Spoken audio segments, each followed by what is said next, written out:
Now have a think, because I want to play on this idea a little bit more, okay? How did we actually calculate each individual distance? What did we do? How do we calculate the distance? The actual number minus the mean. Perfect. We took the survival rate of each individual hospital. So in other words, if I rewrite this, okay, it's going to be the sum of, let's work out the distance. Okay. The distance is going to be the actual number, which is x, minus the average, which is x bar. Are you happy with that? Okay. Except it's not. Except it's not. Can you think why? Good. So have a think. If I did this one, so x2 minus the mean, that would be okay because that would result in a positive number. Does that make sense? Whereas if I did it for this one, in other words, a value which is below the mean, this would result in a negative number because this would be less than this. Does that make sense? So the issue is, because some will come out as positive and some will come out as negative, you need to be careful about this. Because are you happy? I just want the absolute value. I just want a positive value. So if I end up adding together loads of values which are positive and negative, there's going to be some degree of cancellation which happens. Yeah? I don't want that to happen. So I want to make sure that this is always positive. Always positive. Any ideas of how I could do that? You could absolutely use the absolute value symbols, but then you kind of need to understand what that means as well. Okay? Can anybody think of an operation which I could perform to any number, regardless of whether it's positive or negative or zero, which would always be positive? To do something, so say for example if I took negative 3, okay? I want to do something to this number so that it will come out as 3 and always 3. And that operation has got to be the same as if I applied it to 3, that's still got to come out as 3. Okay? So I'm basically saying just make your number positive, regardless of whether it's positive or negative to start off with. Power of 2 divided. Okay? So you mean square it? Square. Okay? So if I square this, absolutely. Square this. So if I square this and square this, are you happy that will always be positive? Okay? But in order to get back to 3, what am I going to have to do? Square root it. Okay? So squaring makes it positive. Square rooting will bring it back to where it originally was. Check it. What's negative 3 squared? 9. Positive 9. Square root it. 3. Let's make sure it also works with this one as well. What's 3 squared? 9. Square root it. We're back to 3. So I think this works. If you want to make sure the number is always positive, square it, then immediately square root it. Is that okay? So I've got to do the same thing down here. So what I'm going to do is I'm going to square it. I'm going to square that bit. So whatever that difference is, it's going to square it, and it's always going to be positive. And then I'm going to square root it. Now, it just so happens I square root it out the front because it's easier to do it there. Does that make sense? Yeah? Okay, so this then would give me the sum of the distances divided by n. In other words, it would give me the average spread. Does anybody know what we would call this? So when we talk about the average spread, we give it a special name. Does anybody know what we call it? We call it the standard deviation.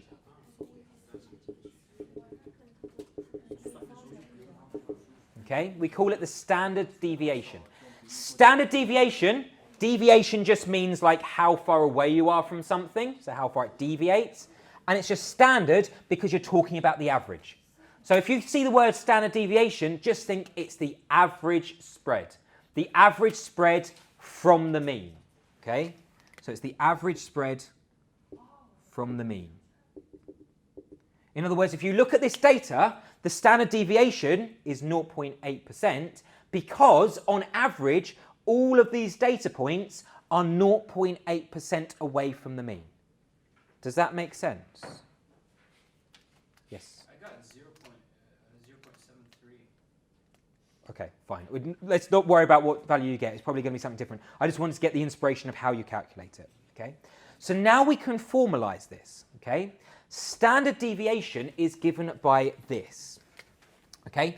Standard deviation begins with an S, so I use a letter S or the Greek letter for S, which is sigma. So I either use this one or I use this one. Okay?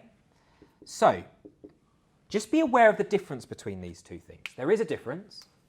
If I'm talking about a lowercase s, so an English letter s, I'm talking about a sample. If I'm talking about the Greek letter s, I'm talking about a population. Okay? In the same way, with mean, if I talk about x bar, I'm talking about the sample. Does anybody know what letter we give to the population mean? Sorry? Yeah, it's a mu. It's a mu, okay? So let me create a bit of space. Let me just put it down the left-hand side, otherwise it just gets too messy. Okay? So just be aware of the difference, okay? If it's talking about the Greek letter, so if I talk about mu, or if I talk about sigma, okay, it means that I'm talking about the population.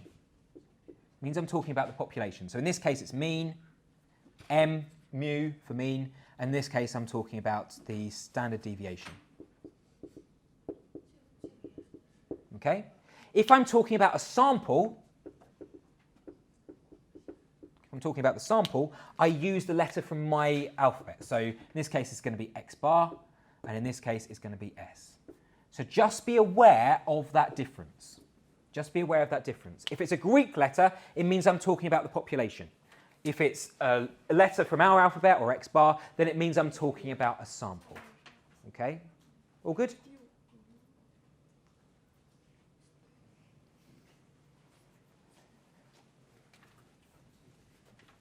Okay, so thinking about this then, thinking about my standard deviation, let me give you the formula. We've calculated it, right? So for the,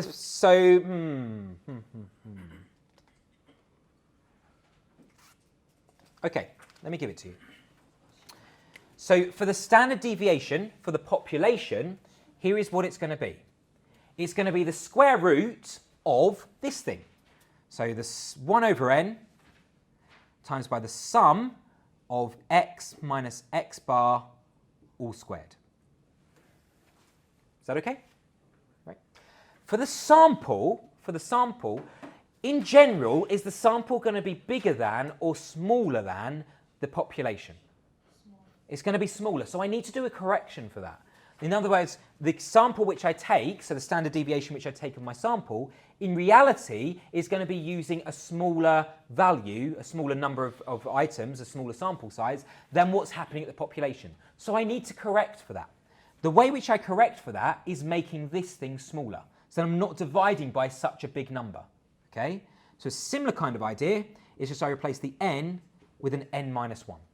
Okay, so it's just a sampling correction. It's just the fact that I'm talking about a smaller thing than what's happening at my population. Okay? Otherwise, everything else is the same. Okay, so just be aware, sometimes you'll use n, sometimes you use n minus 1. When you will use each, you'll use n if you're talking about a population. In other words, you've got all of the data in front of you that could possibly happen. If you're talking about a sample, you'd have to put a sampling correction in there, which is n minus 1. But it's still the same kind of idea. Still the same kind of idea as what we're doing over here. Okay?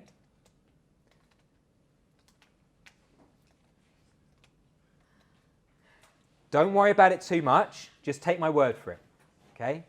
This thing is exactly the same as this thing. Let me create some space. There is another formula which is easier to use for standard deviation. Let me give it to you. Okay? Let me see if I can remember it first.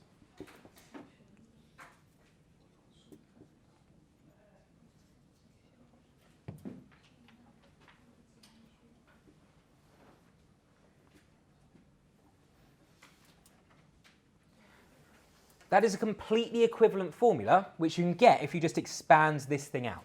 If you expand this thing out, you basically just get a quadratic. You can use your idea of summations and things, and you effectively get this. Okay? If you're interested in that, there is a page in the book which will talk you through that. Okay? So if you're interested in where it comes from.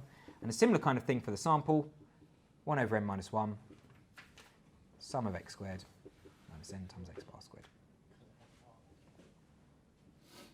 Except in this case, it's not going to be x bar. It's going to be the true population mean.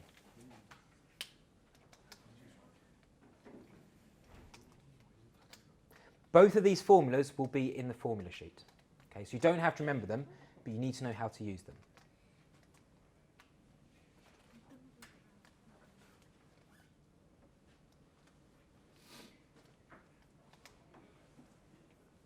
So this is standard deviation. Remember, all standard deviation is it's simply the average spread or the average distance from the mean.